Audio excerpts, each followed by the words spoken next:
Математиканың дәслепкі түсініктеріне өтеміз енді. Математика деген пәнді екіге бөліп үйретіледі. Біріншісі алгебра деп айтсақ, екіншісі геометрия деп айтылады. Мектепте өткен кезіңізде де 5-ші класстан бастайтын болсақ, бірінші алгебра деп басталады. Кейін 7-8-ге келгеннен кейін математика деп айтылып кетіледі. Себебі геометрия ішіне қосылады. Ол математиканы екі бөлікке бөліп үйренсек болады. Енді біздер ең басынан бастап жатқанлығым себебі алгебрадан бастаймыз. Алгебрада өзі саналар мәселеміз. Бұл саналар дегеніміз не екенін түсінікті біліп алуымыз керек. Қандай саналар бар, қандай санның түрлері бар, соларды білуіміз керек. Бұл саналардың құрамы өзі цифрлардан барады. Математикада 10 түрдегі цифрдан пайдаланамыз. 0-ден бастап 9-ға шейінгі бұларды қалесек сан, қалесек цифр дейміз. Негізі основной цифр деп айтылады. Осы цифрлардан пайдаланып сан пайда етеміз. Санлардың бұл цифрдан не парқы бар, қазір біліп аламыз. Мысалы үшін, мына көріністегі бұлар сандар деп айтамыз. Мен жаңа айттым, 5 деген санымыз, 6 деген санымыз цифрлардың қатарында тұрғы дейтін болсақ, қалесек 5 пен 6 мына сандарды сан дейміз, қалесек цифр дейміз. Бірақ 10 деген санымызды бұны цифр деп айта алмаймыз, 25-ті цифр деп айта алмаймыз. Себебі бұл цифрдан құралған, 1 һәм 0 деген цифрдан құралған сан 10 деген. 2 мен 5-тен құралған 25 деген сан. Бұлар цифрлар үштік деп айтатын болсақ, бұлайынша общий түрде сан деп айтып кетеміз. Енді санлардың неше қаналы сандар деген заттары бар. Мысалы үшін, бір қаналы сан, бір түйір сан тұрғаннан 2 болса 2 қаналы, 3 болса 3 қаналы, 4 қаналы, 5 қаналы деп айтып кетіле береді. Енді бұл сандарды бөлек екі түрге бөлеміз. Жұп сандар һәм тақ сандарды бөлеміз. Қандай сандар? Жұп сандар деп айтылады. 0, 2, 4, 6 деген цифрлардың өздері жұп сандар деп айтылады. Ямаса, осы санлармен тамамланған санларға жұп сан деп айтылады. Мысалы үшін, бұл санлардың өздерін жұп сан дейміз. Ямаса, осы сандармен тамамланады. Мысалы үшін, 10 дегенімізде ізбеті 0 мен тамамланыпты, жұп сан. 124, ізбеті 4, жұп сан. 25, ізбеті 5, мыналардың қатарында жоқ, онда бұл жұп сан емес деп айтасыз. Қолдан сондайға айырып аласыз. Тақ сан дегеніміз бар. Тақ сандар 1, 3, 5, 7, 9 деген санларымызды тақ сан емесе, осы санлармен тамамланған сандарға тақ сан денеді. Онда 25 деген ізбеті 5 еді, жаңа жұп сан емес дедік, демек бұл тақ сан екен. Санларды және бөлеміз. Оң сан, теріс сандар деп және екіге бөлеміз. Яғни плюс сандар, минус сандар деп айтамыз. Олама түрде айтатын болсақ, оң сандардың алдында плюс белгісі болады, теріс сандардың алдында минус белгісі болады.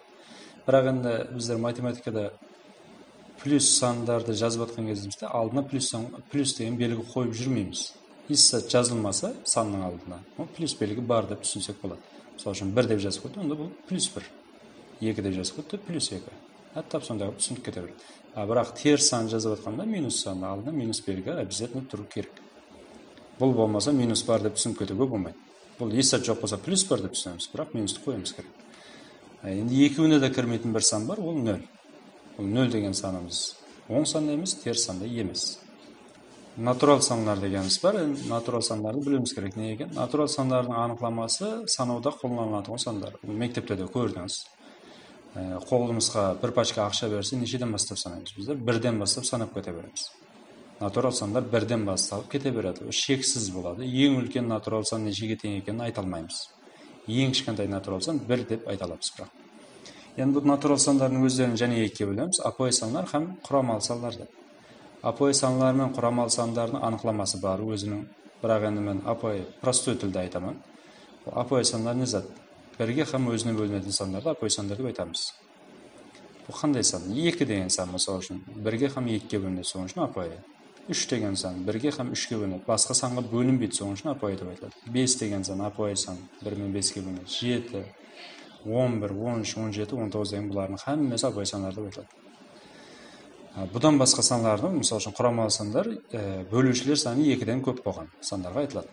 Бөлушілер деген зат 1 мен 2-ге, 1 менен өзіне бөлінеді, һәм өзінен басқа жаңа бір сандарға бөлінеді. Мысалы үшін 4, 6, 8, бұл 1-ге, 2-ге, 4-ге бөлінеді.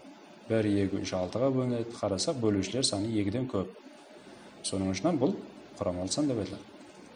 Екеуіне де кірмейтін және бір сан бар, бұл 1 деген сан. Апой сан да құрамалы сан да емес деп айтылады. 1 ең кішкентай натурал сан.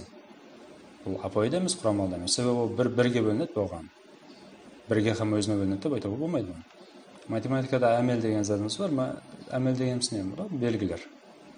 Осы белгілерден пайдаланамыз. Бұл қосу белгісі, минус белгісі, алу белгісі, болмаса көбейту, бөлу белгісі. Бөлуді енді біздер мынандай қылып жазып жүрміз. Бұл кітаби түрі. Біздер қосына қот қойып кете берсек, бұл бөлу белгісі болады. Болмаса мына үлкен белгісі кіші, үлкен әке тең, кіші әке тең, тең һәм тең емес. Бұларды біздер салыстырмалы түрде пайдаланамыз. Яғни 4 пенен 3-ті салыстыр десе, 4 үлкен 3 деген затты жазсақ болады. Болмаса 3 кіші 4-ті жазсақ болады. Тап сондай қылып жазып кете беруге болады. Тең десе 4-кен 4 тең, болмаса 4-кен 3 тең емес деген белгілер. Бұл тек қана түсінік беретұғын, бір-біріне салыстырып, болмаса теңсіздікте пайдаланатұғын белгілеріміз. Кейінгі білуіміз керек болған зат орын алмастыру қағидасы. Бұл ең апойы зат, бірақ біздерге ең керекті зат десек болады. Білуіміз керек болады. Мына зат бұл. Бұл не зат? Сандардың орын алмастырып қоссақ парқы бар ма, жоқ па? Мәнісі өзгере ме деген зат бар. Минусларды орын алмастырып алсақ бола ма, болмай ма? Көбейтулерді орын алмастырып көбейтсек бола ма? Бөлулерді. Осы заттарға жауап беріп білуіміз керек. Мысалы үшін сандардың орын алмастырып қоссақ 3-ке 4-ті қостықта, 4-ке 3-ті қостықта бәрібір 7. Онда бұның орын алмастырып қоса берсек, мәнісі өзгермейді деген, бұл бола береді екен. Бірақ минусты 7-тен 5-ті алдық не, 5-тен 7-ні алдық не, парқы жоқ па деп айтуға болмайды. Біреуінен 2 шығады, біреуінен минус 2 шығады. Бұл қате деген сөз. Яғни саған мысалы үшін 10-нан 3-ті ал десе, сен 3-тен 10-ды алдың не, екеуі бір зат қой деп айтуға болмайды деген сөз ол. Көбейтуде бірақ оның парқы жоқ. 5-ке 6-ны көбейтіне, 6-ға 5-ті көбейтіне бәрібір 30. Орын алмастырып көйте берсең болады. Бөлуде болса болмайды. 6-ны 3-ке бөлдік 2 шығады, 3-ті 6-ға бөлсек 0,5 шығады. Екі бір-біріне тең емес, мәнісі өзгеріп кетті. Орын алмастырдық, мәнісі өзгерді. Демек, минус пенен бөлуде орын алмастырып істеуге болмайды деген затларды қосу менен көбейтуде орын алмастыра берсек болады екен.